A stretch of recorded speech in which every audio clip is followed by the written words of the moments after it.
Hi friends, ఈరోజు స్టోరీలో మీకు ఒక బుక్ గురించి చెప్పాలనుకుంటున్నాను. అయితే ఇది నార్మల్ బుక్ అయితే కాదు, ఎందుకంటే ఈ బుక్ చాలా స్పెషల్ అనే చెప్పాలి. మీలో ప్రతి ఒక్కరూ ఏదో ఒక బుక్ని ఖచ్చితంగా చదివే ఉంటారు. కానీ ద డెవిల్స్ బుక్ గురించి ఎప్పుడైనా విన్నారా? ఇది ఎలాంటి బుక్ అంటే పేపర్ మీద కాకుండా జంతువుల చర్మం మీద రాశారు. అలానే ఈ బుక్ ఎంత పెద్దగా ఉంటుందంటే దీన్ని ఎత్తడానికి దాదాపు 2 మనుషులు కష్టపడాలి. ఈ బుక్ 800 సంవత్సరాల నుండి సీక్రెట్ గానే ఉంది. ఈ బుక్ గురించి అందరూ షాక్ అయ్యే థింగ్స్ ఏంటంటే ఈ బుక్ అంతా ఒక్క రాత్రిలోనే రాయడం జరిగింది. అలానే ఈ బుక్ ఇప్పటికీ 800 సంవత్సరాల నుంచి చెక్కు చెదరకుండా ఈ ప్రపంచంలోనే ఉంది. చాలా మంది ఈ బుక్ ని 8th వండర్ గా కూడా చెప్పుకుంటూ ఉంటారు. సైంటిస్ట్ ఈ బుక్ గురించి ఎన్నో రీసెర్చెస్ కూడా చేశారు. అసలు సైంటిస్ట్ ఈ బుక్ ని ఏమేం టెస్టులు చేశారు, అలానే ఈ బుక్ గురించి వాళ్ళు ఏం తెలుసుకున్నారు అన్ని విషయాలు ఈ స్టోరీలో ముందు మనం తెలుసుకుందాం. అంతకన్నా ముందుగా ఈ వీడియోని ఒక్క లైక్ చేసి మన ఛానల్ని సబ్స్క్రైబ్ చేసుకోండి.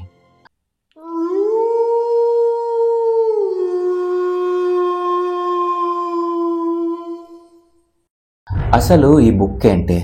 మనం ద హోలీ బైబిల్ పేరుని అందరూ వినే ఉంటారు. ఇది క్రిస్టియన్స్ హోలీ బుక్. బట్ నేను చెప్పే బుక్ పేరు ద డెవిల్స్ బైబిల్. ఇదే బుక్ ఈ ప్రపంచంలో ఇంకొక పేరుతో బాగా ఫేమస్ అయింది, అదే కోడెక్స్ గిగాస్. ఈ బుక్లో 310 పేజీలు ఉన్నాయి. అవన్నీ కూడా జంతువుల చర్మంతోనే తయారయ్యాయి. ఈ బుక్లో ఉన్న పేపర్స్ కోసం 160 గాడిదల చర్మాలని యూజ్ చేశారు. చాలా మంది ఈ బుక్ లో 320 పేజెస్ ఉండేవని, కానీ ఇప్పుడు 310 పేజెస్ మాత్రమే ఉన్నాయని చెప్తూ ఉన్నారు. అయితే ఆ మిగతా 10 పేజీలు ఎక్కడున్నాయి, అవి ఏమయ్యాయి అనేది ఇప్పటికీ ఒక పెద్ద సీక్రెట్ అనే చెప్పాలి. ఈ బుక్ 36 ఇంచుల length and 20 inches breadth and 8.7 inches height తో ఉంటుంది. మొత్తం కలిపి ఈ బుక్ వెయిట్ దాదాపు 75 కేజీల్లో ఉంటుంది. ఇక్కడ ఒక క్వశ్చన్ ఏంటంటే, ఇది ఒకవేళ డెవిల్స్ బైబిలే అయితే ఇది ఎందుకు రాశారు, ఎవరు రాశారు, అసలు ఈ బుక్ ఎలా పుట్టింది? ఈ బుక్ వెనకున్న స్టోరీ దాదాపు 800 సంవత్సరాల ముందు మొదలైంది. 13వ శతాబ్దంలో ఒక సన్యాసి ఉండేవారు. అతని పేరు హెర్మన్. ఇతను బొహేమియాలో ఉండేవాడు. ఇక్కడ రాజుల వంశాలు ఉండేవి. బట్ ప్రెసెంట్ ఇక్కడ ఆ రాజ్యాలేవి లేవు. కానీ ఈ ప్లేస్ని ఇప్పుడు చెక్ రిపబ్లిక్ అని పిలుస్తూ ఉన్నారు. ఒకసారి ఆ సన్యాసి తన నియమాలను తప్పడంతో ఆ సన్యాసుల యొక్క అంతం స్టార్ట్ అయింది. ఈ విషయం వాళ్ళ ప్రధాన సన్యాసికి తెలిసి హెర్మన్ని దోషిగా నిలబెట్టారు. అందరి ముందు హెర్మన్కి చావుని పనిష్మెంట్గా ఇచ్చారు. అప్పట్లో అక్కడి శిక్షలు కూడా అతి కిరాతకంగా ఉండేవి. వేడిగా ఉన్న నూనెలో బ్రతికుండగానే వేయించడం, ఒక మనిషిని బ్రతికుండగానే ఒక చెట్టుకు కానీ లేదా ఏదైనా పోల్కి కానీ కట్టేసి క్రూర మృగాలతో తినిపించడం, ఎత్తైన కొండ మీద నుండి తోసేయడం లాంటివి. తలుచుకుంటుంటేనే ఒళ్ళు గగురుపుడుస్తుంది. ఇక హెర్మన్ని బ్రతికుండగానే గోడకి వేలాడదీయాలని డిసైడ్ అయ్యారు. అలా ఎప్పుడైతే హెర్మన్కి ఈ పనిష్మెంట్ ఇవ్వడం జరిగిందో అప్పుడు హెర్మన్ వారి ప్రధాన సన్యాసి కాళ్ళ మీద పడి ఏడవడం స్టార్ట్ చేశాడు. తన తప్పుని తెలుసుకుని వదిలేయమని అడిగాడు.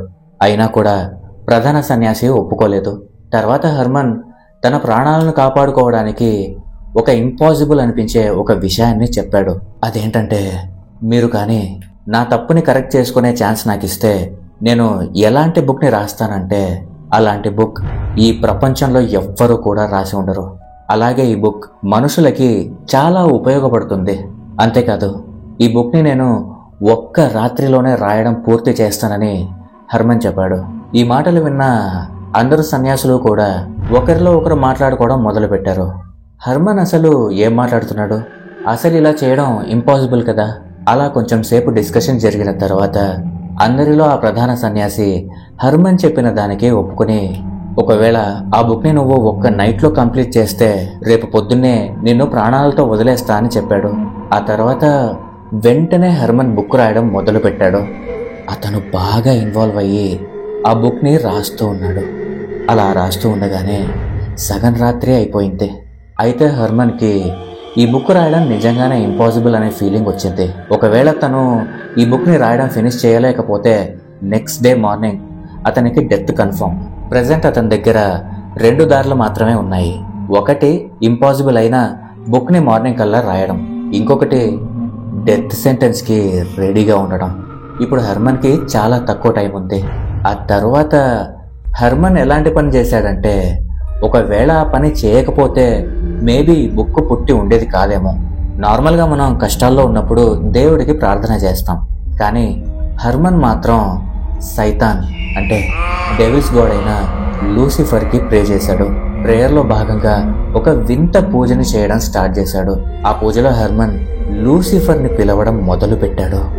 ఇక్కడ హెర్మన్ ఒక సన్యాసి అవడం వల్ల ఎలాంటి కష్టం అనిపించకుండా ఆ సైతాన్ అతని దగ్గరికి వచ్చింది. ఆ తర్వాత హెర్మన్ సైతాన్తో, నేను ఈ బుక్ని పొద్దునలోపు ఫినిష్ చేయాలి, దానికి నీ సహాయం కావాలని అడిగాడు. అప్పుడు ఆ సైతాన్, నేను పొద్దున వరకు ఈ బుక్ని ఫినిష్ చేస్తాను, చేస్తే దానికి నాకు ఏం వస్తుంది అని అడగ్గా, అందుకు హెర్మన్, నీకు ఇవ్వడానికి నా దగ్గర ఏమీ లేదు అని అన్నాడు.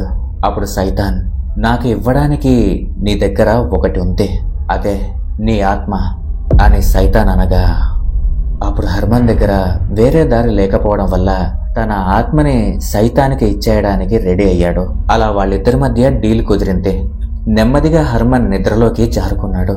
తను పొద్దున్నే లేచి చూసేసరికి 310 పేజీలతో గాడిద చర్మం మీద రాసిన ఒక పెద్ద బుక్ కనిపించింది. ఇక అది చూసిన హెర్మన్ చాలా హ్యాపీగా ఫీల్ అయ్యాడు. ఆ తర్వాత ఆ సన్యాసుల గ్రూప్ వచ్చి ఆ బుక్ని చూసి షాక్ అయ్యారు. అలా సన్యాసులు ఈ బుక్ని ఓపెన్ చేయగానే ఫస్ట్ పేజీలో సైతాన్ బొమ్మ కనిపించింది. ఆ డెవిల్ బాడీ చూడ్డానికి మనిషిలాగానే ఉంది, కానీ ఫేస్ మాత్రం రాక్షసుడిలాగా ఉంటుంది. చేతులు కాళ్ళకి కేవలం 4 వేళ్లు మాత్రమే ఉన్నాయి. అలా అవన్నీ చూసి ఆ బొమ్మ సైతాన్ అంటే డెవిల్స్ గాడ్ అయిన లూసిఫర్ది అని గుర్తించారు.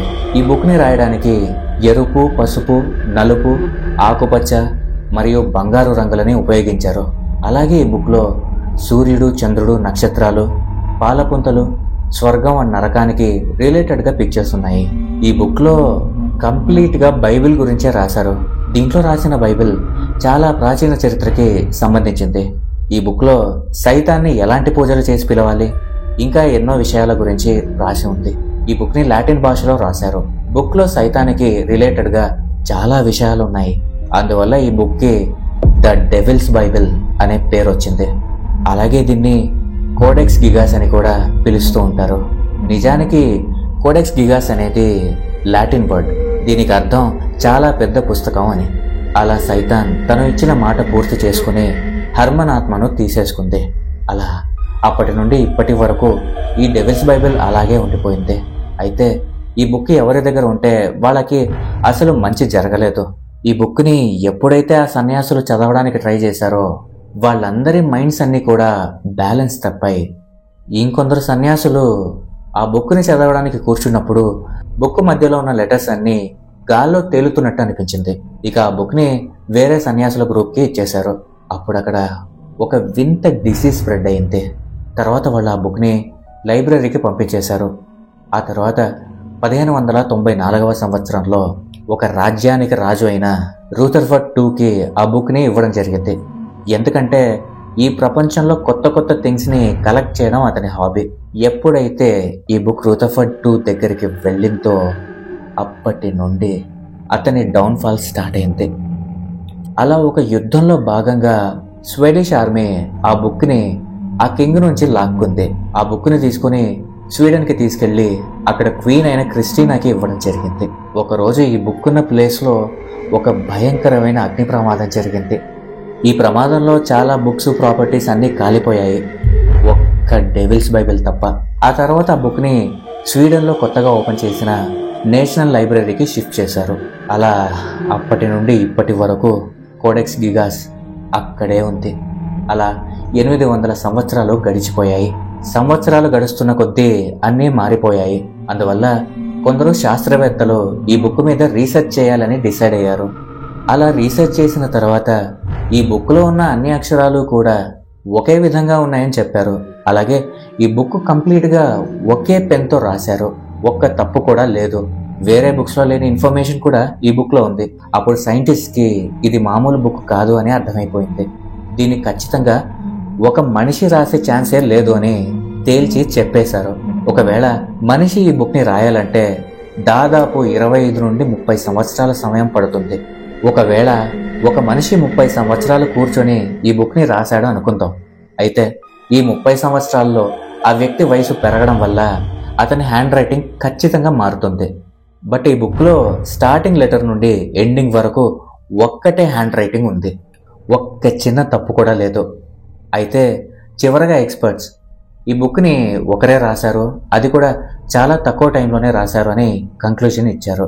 ఎందుకంటే సైంటిస్టులు దెయ్యాలు భూతాలు ఉన్నాయని నమ్మరు కాబట్టి ఈ టైప్ ఆఫ్ కంక్లూజన్ ఇచ్చారు. ఇది వాళ్ళకు కూడా తెలుసు ఈ బుక్ని మనిషి ఖచ్చితంగా రాయలేదని. ఓకే ఫ్రెండ్స్, ఈ స్టోరీ నచ్చితే లైక్ చేయండి, మీ అభిప్రాయాలను కామెంట్ చేయండి, మీ ఫ్రెండ్స్ అండ్ రిలేటివ్స్తో షేర్ చేసుకోండి. అలాగే మన ఛానల్ని సబ్స్క్రైబ్ చేసుకొని పక్కనున్న బెల్ సింబల్ యాక్టివేట్ చేసుకోండి. ఇంకో స్టోరీతో తిరిగి వస్తాను. Thanks for watching.